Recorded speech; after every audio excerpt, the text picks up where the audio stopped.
Alright. Boy, PBA Chismis. What's that? Meron na naman mga comment section na pag-usapan daw natin yung PBA, nangyayari sa PBA ngayon. Anong latest? Ang latest kasi, di ba na-topic na natin si Mikey Williams? Before, ever Yeah. since, yung Philippine team pa, nung humingi ng malaki for Philippine teams. You remember that? Yeah. Tapos ngayon, nasa scenario na naman siya ng PBA. Babalik na siya. No, 80-trade na siya. Talk and text to Tinrade siya ng token text papunta sa Converge. Converge. Tapos ang kapalitan niya si Headings. So I think one-on-one Headings saka si Mikey Williams. Okay kasi yung Headings marami na rin experience sa Pro League, saka sa... Alam mo yung capable din yung Headings. Shooter yun eh. Right? So ito na yung scenario. Si Headings naglaro na sa token text. Si Converge kay Mikey Williams, ang dami pang problem and scenario.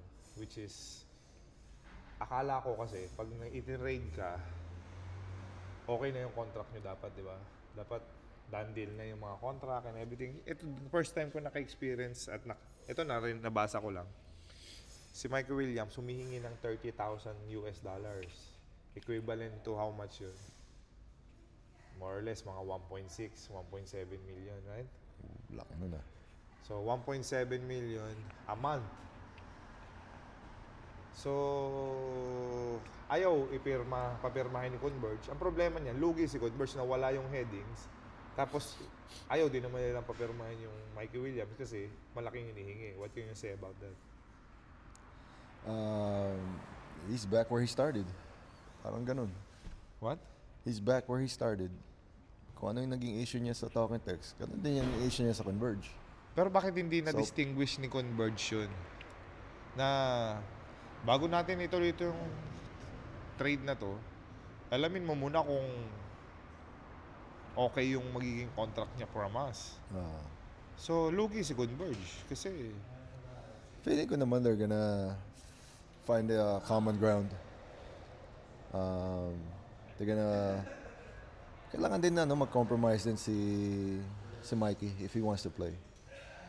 hindi nga siya, ito kasi ang naisip ko lang kay Mikey Nothing against kay Mikey Williams. I think si Noli Ayala naglabas pa ng, nabasa mo yung kay Noli Ayala? Sabi niya, spoiled brat daw si Mikey Williams.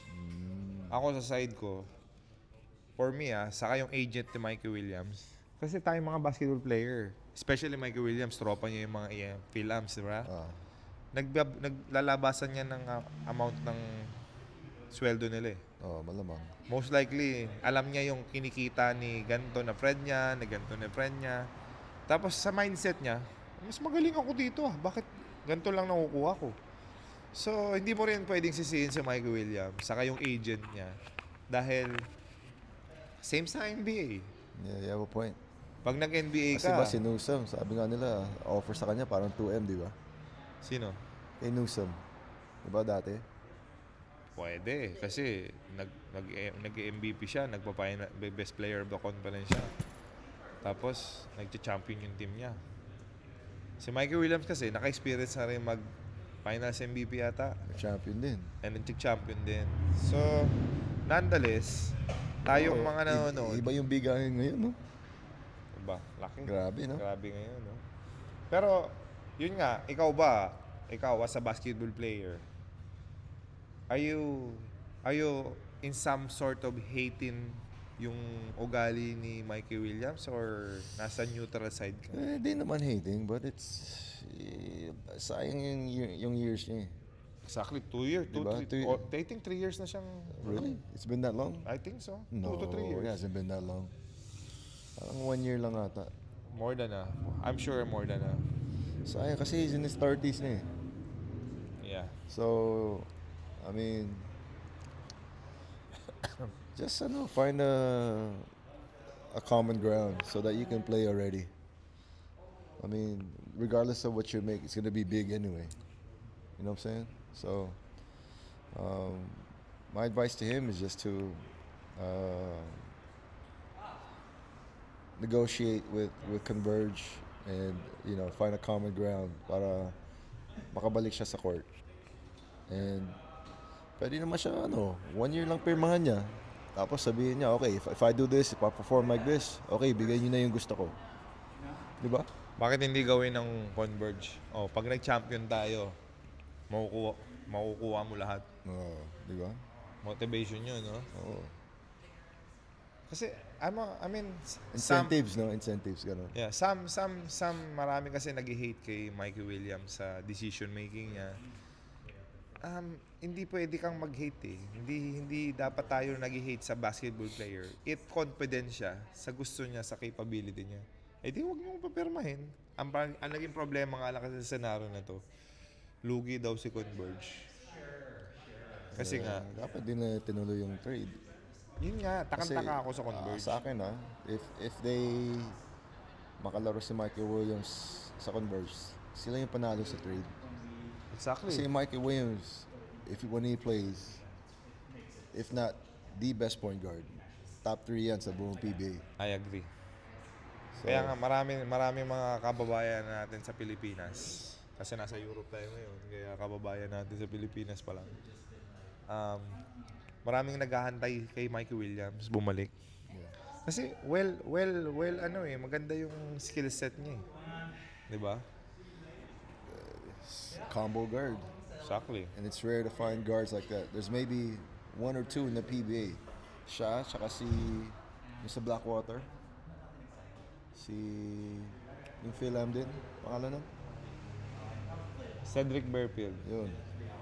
Yeah, parang match Those sila, are 2 point guards that are, have that same style of as big bulky. big Pwede ka guards that pumoste, are flashy. Complete, no? Inside, outside, got handles. Not scared of the moment. So, Pero very rare. ang curious talaga ako kay kay Converge.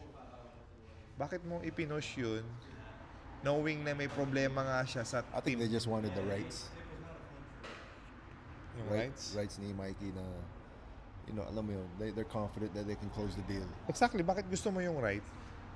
Kung alam mong may problema nga siya dun sa team na pinanggalingan niya. Tapos ginibap mo yung headings na well capable point guard. They took a chance. That's one of those gambles if you miss. So ngayon, kawawa ka eh. But if you hit, yung tinitake nila yung risk. No risk, no reward, sabi nila. So pati problem, pasok nila.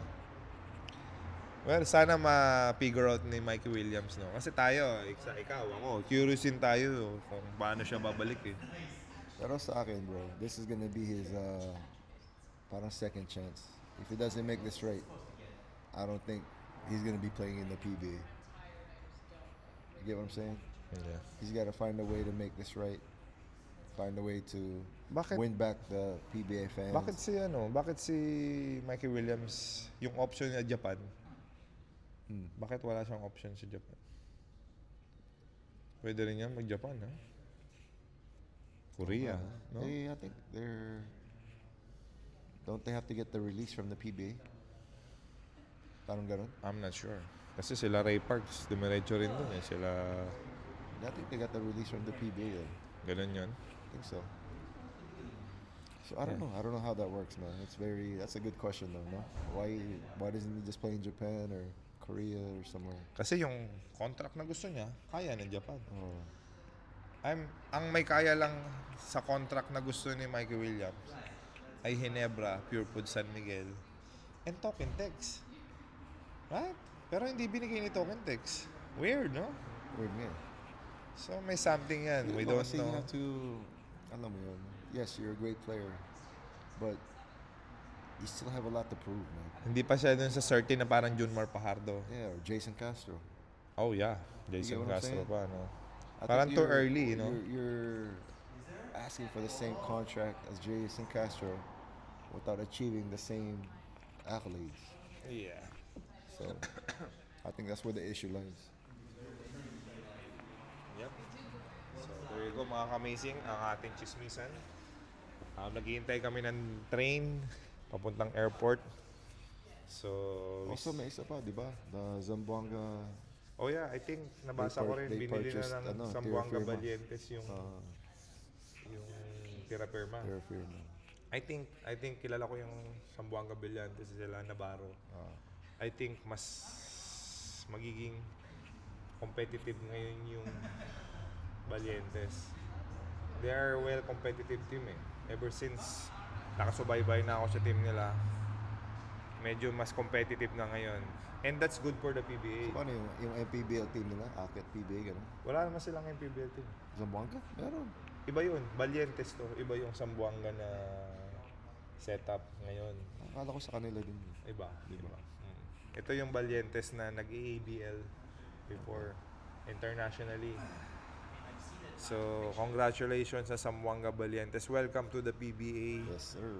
And ito lang ang gusto namin gawin mo. Huwag nyong iti-trade yung first pick mo. Ipunin mo. Go there to win.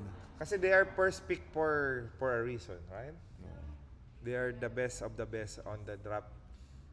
So pag kinumpute mo yan, pagka naka 10 years ka na dyan, tapos 10 na first pick yung nakuha mo, I'm sure may chance ka na. Right? Kasi yung first pick mo, 10 years veteran. After 10 years, disband na Ito nga kasi yung sabi ko sa Terra Firma, hindi sila naka-champion, right? Kia yung simula, di ba? Never sila nag-champion. Blackwater never Dahil nag-champion. nga, lahat ng mga best players natin, i-trade nila. Yun nga, kung iniipon nila yan, I'm sure nakaisa na sila or dalawa. Do you agree with me? Kaya nga. So, ang payo namin, kaya tatawagin farm team talaga. Wala tayong magagawa dyan. Mga taong bayan na nagsabi na farm team tong team na to. Kasi, ibinibigay mo eh. Parang ayaw mo manalo eh. Tama? Yeah. Kaya hindi naman sa atin galing. Sa mga fans yan. Sa mga... Siyempre. Hindi naman matatalino na yung mga fans We're natin. gonna listen to the fans. Tsaka we're not blind. You see what you see. Exactly. So, ano pa mga chismis natin sa PBA? Abueva na trade, boy. Oo nga. Is it a fair trade for you? I think so. You get a younger player for aging player. Hindi naman siya ginagamit doon. Pero nung nag-Blackwater siya, anong nag-Global Port siya, nanalo sila. Yeah. I mean, he still has a lot left in the tank, bro. So, win-win yung So, trade. yeah. And I think that's good for Calvin and his career in a good way. Hindi, ang problem dyan, ikaw kung nasa situation ka ni Abueva, you got traded, number 1 ka sa standing, magpa-playoffs ka. Oh, tapos, Sa team ka napunta, wala nang chance. pakita mo yung worth mo. Yun lang No, yun. I mean, in that scenario nga, money-wise, financial-wise, hindi mo makukuha yung bonus mo. Pero yun pumalit sa'yo, sa kanya yung bonus mo. Pero at least ito gagamitin siya. Well, ginagamit naman siya pareho eh. Hindi, not as much. Really? Nung time sa, hindi naman siya masyadong... Sa Magnolia? Oh. Pero nga ikaw, Dito, masasaktan babad ka. to. Kunyari, nasa Ako situation kasi, ko I don't wanna be where I'm not wanted eh. Alam mo yun. Pero may bonus Hindi na. ko pipilitin yung kung ayaw niyo sa akin. Okay. So hindi ka tumitingin sa bonus. Hindi mo naisipin yun. Kasi kung competitive ka, isipin mo na, Bawi ako okay, to next year. next kami naman yung papasok dyan. Di ba? Yeah. So, good luck na lang kay Calvin tsaka sa Global Port. I think that's a piece that they need. Sa Global Port. Yeah. Tapos- Hopefully they try to win. Playoffs na, no? PBA, boy. So mga ka-amazing, please support yung PBA, ang atin na liga. Kailangan natin enhance more. So yung mga nakapanood ng mga kwentuhan namin na PBA Moto Club versus PBA All-Star, sabi ko, fight ka dun, di ba? Pero syempre, it's depends kaya na kung kailangan ni Commissioner ng tulong ng PBA Moto Club, we will always be ready to help out, no? Kasi diyan kami galing eh. I mean, imagine mo nakakapag-travel kami all over the world because we are former PBA players, right? So without the PBA, we are nothing. James Shop is nothing. PJ Simon is nothing. JJ Helterbrand is nothing. Rico Meyerhofer especially is nothing without the PBA, no? Kaya pag tinatawag kami ni Commissioner, pag sinabi ni Commissioner na, kayo maglaro sa All-Star kalaban yung mga active all-star. It will be an honor, right? Sure. It will be a privilege. And tatambakan tayo. Mapayag ka? Hindi ako papayag. Kaya nga eh. Pero ibig sabihin, Paano ka tatambakan eh? All-star nila yun. Tayo, totoong game yun sa atin, sila all-star. ibang level na yan, boy. Mga condition yan, mga bata. Pero all-star nga, hindi naman pumupukpok ng all-star mga all-star. Sa tingin mo, hindi matcha-challenge yung mga yan. Pag tayo kalaban. Kasi nakakaya yung pag natalo sila eh. Hindi, sasabihin pa ni Commissioner, tambakan niyo yan, matambayin niyo yan. Di ba? Siyempre. Eh kaso yung player natin, James Yap, ikaw, Kirby Raimundo, yung mga pride na. Ayun nga, nahirapan nga tayo. Hindi, sabi naman ni Kirby Raimundo. Nahirapan nga tayo sa mga hindi all-stars eh. Sa all-stars pa. Pero laban tayo. Man. Pero huwag tayo mag-expect. Kaya natin kontrolin. Kita mo yun, may Doug Kramer ka pa, active pa. Boy, may Junior Fajardo sa kabila. Yeah. Sino mabantay kay Scotty? Sino mabox out kay Scotty? Kanino? Kay Scotty. Scotty Thompson, ikaw. Ang likot nun. Hawakan mo. May mabantay kay Junmar sa atin, boy. Sino? Yan, si Dio Campo. Ha?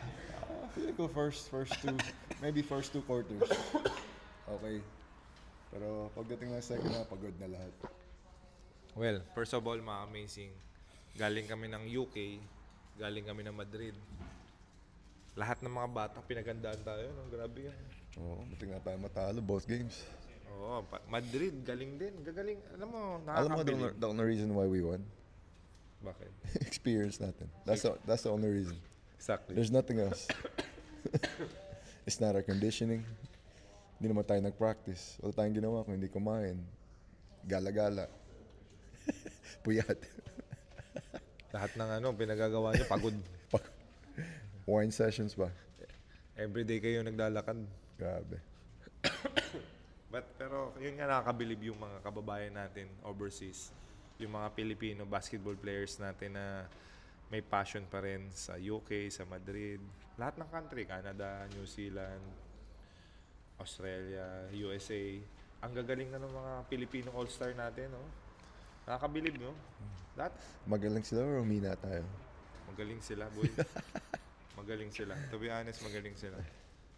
Pero, syempre, iba pa rin yung may experience natin. Iba pa rin yung mga pride natin na tinambakan tayo. O, sige, switch on. Yun nga lang, kinabukasan. Yung mahirap eh. Mag-switch, Yung switch, na eh. Mabigat na eh.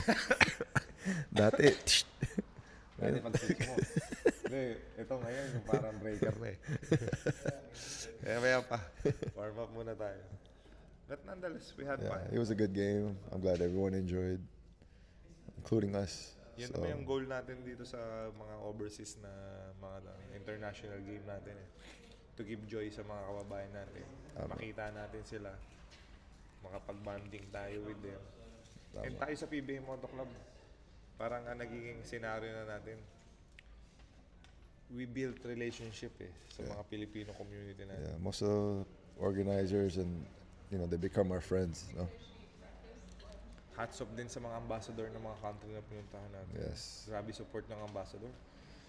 Pinapa-courtesy call pa tayo, tapos uma-attend sila sa game mismo. No, kahit mainit, no? Oo, so si Ambassador Teddy Locsin, saka si Ambassador Philip Wollier. Yes, shout out. No? Si Teddy Locsin, Ambassador Teddy Locsin, kamag-anak ni Noli. Ni Noli. Okay. Baka. Alright, mga amazing. That's the wrap sa aming chismisan dito sa Europe. Again, PBA pa rin yung topic namin dahil kino-concern nyo sa comment section. Right? Kaya pinag-uusapan namin para alam nyo yung insight namin. And sa mga gusto mag-invite sa amin, you know the drills. Message nyo lang kahit kanino sa mga members. And then we can discuss yung mga country na pwede pa namin puntahan. Alright?